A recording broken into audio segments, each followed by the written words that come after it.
प्रणाम। ओम नमः शिवाय।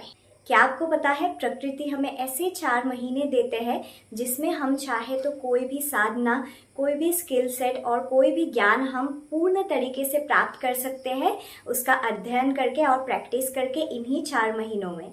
चलिए जानते हैं ये 4 महीनों के बारे में इस वीडियो के माध्यम से। तो ये 4 महीने को चातुर्मास कहा गया है हमारे वेदों पुराणों में।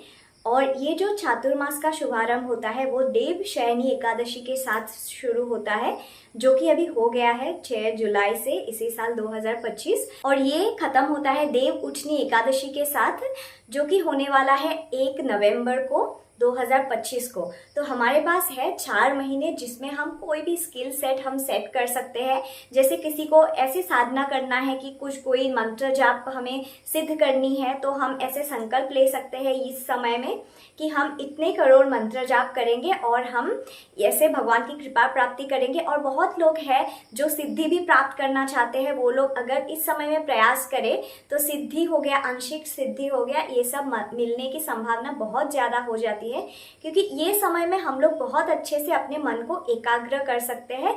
बहुत एकाग्रता पूर्ण हम कोई भी चीज को हम अध्ययन कर सकते हैं ये समय में, क्योंकि ये समय ही ऐसा है। इस समय में क्या होता है, बहुत बारिश होता है, अभी मौसम मॉनसून सीजन है, तो इतना गर्मी नहीं होता है ना। तो ऐसे समय में आप मंत्र जाप अगर आप 10 माला कर पाते हो, तो अगर उसके कंपेटिवली हम देखने जाए, ये जो चातुर्मास है उसमें हम 100 मालाएं भी बैठ के जाप कर सकते हैं। क्योंकि अगर हम कहीं पे नेचर में बैठ जाते हैं, आप सोचो सुंदर सुंदर हवाएं आती रहेंगी और साथ में बारिश भी होता ही है, ऐसा नहीं है कि बारिश होगा नहीं, बारिश भी होता है। तो ऐसे मौसम में साधना करने के लिए बहुत ही उपयुक्त समय माना गया है हमारे सनातन धर्म में। और ये समय इसीलिए ऐसा है कि हम कोई भी चीज को ग्रहण कर सकते हैं। जो हमारे साल के जो शुरुआत के महीने होते हैं उसमें क्या होता है, बहुत एक्सट्रीम लेवल पे गर्मी होती है, और उस गर्मी के वजह से क्या होता है, हमारी जो एनर्जी है उसको सोख लेते हैं प्रकृति। और ये समय ऐसा है ना, प्रकृति हमें देती है, तो इस समय हम बहुत ले सकते हैं प्रकृति से। इसी के कारण ये समय में आप कोई भी स्किल को बहुत अच्छे से माहिरत हासिल कर सकते हो। और ऐसा ही नहीं है कि सिर्फ और सिर्फ आप साधना के क्षेत्र में ही बहुत कुछ कर सकते हो ये चातुर्मास के दौरान, ऐसा बिल्कुल नहीं है। अगर आप सिंगिंग में रुचि रखते हो या रीडिंग में आप रुचि रखते हो या आपको पेंटिंग करना है, तो आप ये 4 महीनों में उसकी तपस्या कीजिए। तपस्या इन अ वे कि आप प्रैक्टिस कीजिए अच्छे से। वो हम जो प्रैक्टिस करते हैं ना, अगर हमें गाना गाना है और वो गाने को जब हम प्रैक्टिस करते हैं उसको हम साधना कहते हैं, क्योंकि साधना से ही सब कुछ प्राप्त किया जा सकता है इस पृथ्वी में। तो अगर आपको कुछ ऐसा स्किल सीखना है जिसके लिए आपके पास समय नहीं था और बहुत समय लग जाता था, तो ये चातुर्मास की आप उपयोग कर सकते हो। हर दिन आप अपने जो नित्य कर्म है उससे आप 2 घंटा निकाल के भी उस स्किल पे आप अगर समय देते हो, तो इसमें भगवान की कृपा है और प्रकृति ऐसे काम करती है ना कि आप वो चीज सीख सकते हो।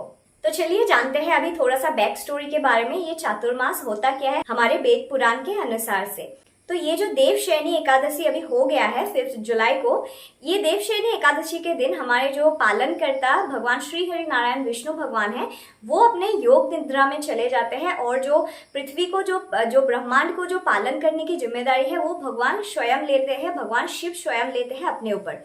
तो इस समय में भगवान विष्णु योग निद्रा में रहते हैं और शिव जी हमारे सृष्टि को चलाते हैं। इसके बाद जब देव उठनी एकादशी आएगा, जो कि आएगा 1 नवंबर को, उसके बाद चातुर्मास कंप्लीट हो जाता है। और ये जो समय है ना, ये जो 4 महीना है, ये 4 महीने के दौरान हम कोई ऐसे बड़ा मांगलिक कार्य जैसे शादी ब्याह ये सब हो गया, वो सब हम लोग नहीं करते हैं।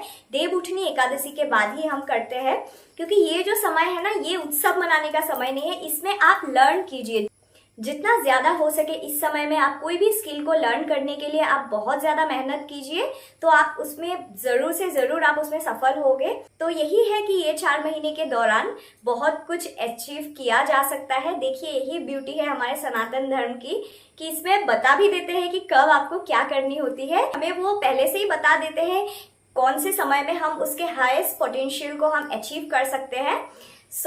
बहुत सुंदर है हमारे सनातन धर्म। और एक बात मैं आप लोगों के साथ शेयर करना चाहती हूँ, जैसे पूर्व काल में जो हमारे साधु संत महामुनि हुआ करते थे, वो लोग ज्यादातर समय अपनी यात्राओं में ही करते थे, क्योंकि यात्रा ही एक ऐसा माध्यम होता है ना जिससे आप बहुत कुछ चीजें जान सकते हो। तो वो लोग कभी भी एक जगह पे साधु संत नहीं रुकते थे, वो लोग अपना यात्राएं करते रहते थे। लेकिन जब ये 4 महीना, जब ये चातुर्मास आता था, उसमें वो लोग पहले से डिसाइड कर लेते थे, ये प्री डिसाइडेड होता था उन लोगों के लिए कि हम ये चातुर्मास कहाँ पे रुकेंगे। तो कोई कोई साधु संत लोग काशी में चातुर्मास करते हैं, कोई हरिद्वार में करते हैं, ऐसे वो लोग स्थान निर्णय कर लेते हैं और वहां पे बैठ के अपना तपस्या करते हैं और अपनी जो मंत्र है, अपनी जो ऊर्जा है, उसको बढ़ाते हैं। तो ये सबसे हमें यही सीखने को मिलता है कि ये जो चातुर्मास है, इसको हमें बिल्कुल वेस्ट नहीं करना चाहिए। कोई भी चीज सीखने के लिए ये चातुर्मास हमें उपयोग करना चाहिए। सो इस वीडियो में इतना ही। अगर आपको जानकारी अच्छी लगी हो तो please do subscribe to my YouTube channel और you can press the bell icon so that you will get notified. And that's it for today's video. ओम नमः शिवाय, जय माता दी।